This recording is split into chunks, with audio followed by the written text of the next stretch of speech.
અમેરિકાના ટેક્સાસ રાજ્યની રાજનીતિમાંથી ત્યાં વસતા લાખો ભારતીય પરિવારો અને ખાસ કરીને આપણા ગરવા ગુજરાતીઓનું લોહી ઉકાળી દે તેવા બહુ જ મોટા અને ચોંકાવનારા સમાચારથી રાજકીય હોબાળો મચી ગયો છે, જેણે ટ્રમ્પ પ્રશાસનના કઠોર શાસનની વચ્ચે અમેરિકન ઇલેક્શન અને ભારતીય સમાજના અસ્તિત્વ પર બહુ મોટું કામ કરી દેખાડ્યું છે. ટેક્સાસની પ્રચંડ ચૂંટણીની અંદર મંદિરો અને ભારતીયો વિરુદ્ધ સતત નિવેદનો આપનારા અબ્રાહમ જ્યોર્જ નામના એક વિવાદાસ્પદ ભારતીય અમેરિકન નેતાની બહુ જ કારમી અને શરમજનક હાર થઈ છે. અબ્રાહમ જ્યોર્જ ટેક્સાસમાં શાસક રિપબ્લિકન પાર્ટીના ઇતિહાસમાં સૌથી પહેલા ભારતીય મૂળના ચેરપર્સન બનીને સુકાન સંભાળતા હતા, પરંતુ પોતે મૂળ ભારતીય હોવા છતાંય તેઓ અમેરિકામાં વસતા નિર્દોષ હિન્દુઓ, મંદિરો તેમજ H-1B વિઝા હોલ્ડર્સ સામે વારંવાર પાયા વિહોણા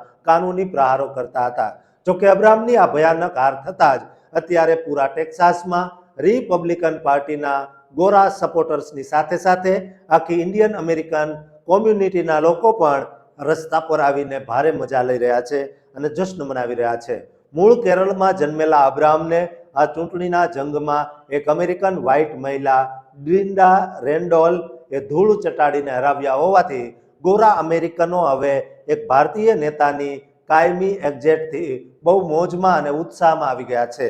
જ્યારે બીજી તરફ ઇન્ડિયન અમેરિકન કમ્યુનિટીના લોકો તેમના કટ્ટર એન્ટી હિન્દુ સ્ટેન્ડ અને ગદ્દારીના કારણે તેમની હારથી અત્યંત ખુશ છે. સોશિયલ મીડિયા પ્લેટફોર્મ એક્સ પર અબ્રાહમને બહુ જ ભયાનક રીતે ટાર્ગેટ કરવામાં આવી રહ્યો છે, જ્યાં સિદ્ધાર્થ નામના એક ભારતીય શખ્સે ભૂતકાળની આપવીતી યાદ કરતા લખ્યું કે મેં એકવાર અબ્રાહમ જ્યોર્જને ટેક્સાસમાં ભારતીયો સામે ફેલાવાઈ રહેલી નફરત અંગે કાઉન્સિલમાં સવાલ પૂછ્યો હતો, પરંતુ અબ્રાહમે પોતાની જ જ્ઞાતિના લોકોને સપોર્ટ કરવાને બદલે કે સવાલનો સીધો જવાબ આપવાને બદલે સિદ્ધાર્થ પર દાદાગીરી કરતા ઉલટો પ્રશ્ન પૂછ્યો હતો, શું તને અમેરિકામાંથી ડિપોર્ટેશન એટલે કે દેશ નિકાલ થવાનો ડર લાગે છે? અબ્રાહમ જ્યોર્જ પોતે એક ઇન્ડિયન ક્રિશ્ચિયન છે અને તેઓ ટેક્સાસમાં આવેલા ભવ્ય હિન્દુ મંદિરોની પ્રગતિ તેમજ H-1B વિઝા પ્રોગ્રામ સામે ઘણીવાર ઝેરીલી ભાષામાં બોલી ચૂક્યો છે અને તેમ છતાંય રિપબ્લિકન પાર્ટીના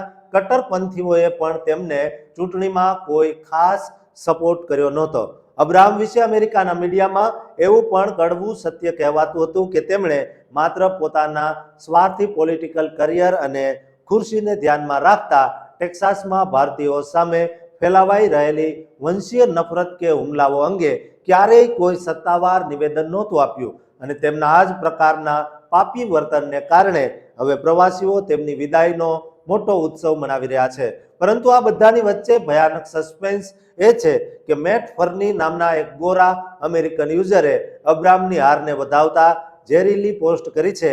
કે અબ્રાહમ ભલે ટેક્સાસ GOPનું સુકાન સંભાળતો હતો, પરંતુ તેની હાર એ સ્પષ્ટ બતાવે છે કે ટેક્સાસના મૂળ લોકો કેટલી ઝડપથી આ વિદેશી ભારતીયોના અતિક્રમણ અને વસ્તી વધારા સામે મજબૂત થઈ રહ્યા છે. અને આ કથિત પોસ્ટમાં તેણે અમેરિકામાંથી દરેક ઇન્ડિયનને પકડીને ડિપોર્ટ કરી દેવામાં આવે તેવી પણ ભયાનક અને કઠોર માંગ કરી છે, જે આપણા લોકો માટે લાલ બત્તી સમાન છે. જો અબ્રાહમ જ્યોર્જના અસલી ઇતિહાસની વાત કરીએ તો 17 વર્ષની નાની ઉંમરે તેઓ ફેમિલી સ્પોન્સરશિપના કાગળો પર અમેરિકા શિફ્ટ થયા હતા અને શરૂઆતમાં સામાન્ય નોકરીઓ કર્યા બાદ તેમણે મેનેજમેન્ટમાં મોટું કામ કર્યું હતું. વર્ષ 2007માં જ્યારે બરાક ઓબામા પ્રમુખની ચૂંટણી લડી રહ્યા હતા, ત્યારે જ અબ્રાહમે ઓબામાની ઉદાર નીતિઓના કટ્ટર વિરોધમાં આવીને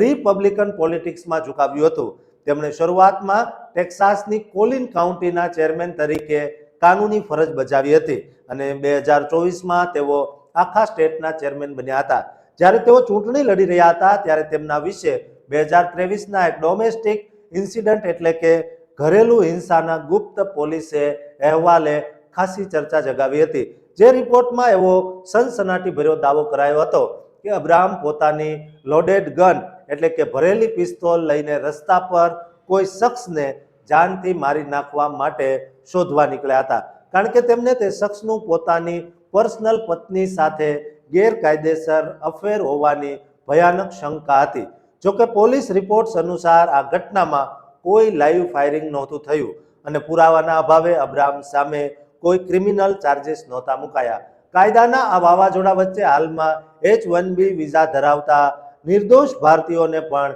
ટેક્સાસમાં વિલન તરીકે ચિતરવામાં આવી રહ્યા છે અને આખા H-1B પ્રોગ્રામને જ કાયમ માટે બંધ કરવાની જોરદાર માંગ થઈ રહી છે. જો કે આ કડક નિયંત્રણોના કારણે ટેક્સાસમાં ભારતીયોનું આવવાનું બહુ જ ઓછું થઈ ગયું છે, જેના પરિણામે નોકરીઓ પર પણ મોટું સંકટ સર્જાયું છે અને ડલાસ જેવા સુપર સિટીની આખી લોકલ ઇકોનોમી અને આર્થિક વિકાસ ભયાનક રીતે પ્રભાવિત થઈ રહ્યો છે અને બજારમાં મકાનોના ભાવ પણ ધડાધડ ઘટી રહ્યા છે. ટેક્સાસને આખા અમેરિકાનું સૌથી મોટું ડાયવર્સ સ્ટેટ માનવામાં આવે છે, જ્યાં રિપબ્લિકન્સ ભલે મજબૂત હોય પરંતુ નવા ચાલુ વર્ષ 2026ની ચૂંટણીની રેસમાં યુવાન અને નોન વ્હાઇટ વોટર્સ તથા હિસ્પેનિક મતદારોનો ઝુકાવ ડેમોક્રેટિક પાર્ટી તરફ બહુ જ પ્રચંડ રીતે વધી રહ્યો છે, જેથી 2026ની આ જંગમાં ટ્રમ્પની પાર્ટી ડેમોક્રેટ્સને સાવ હળવાશથી લઈ શકશે નહીં, તે સાચું સત્ય છે. અને દોસ્તો, લેવું પણ ન જોઈએ,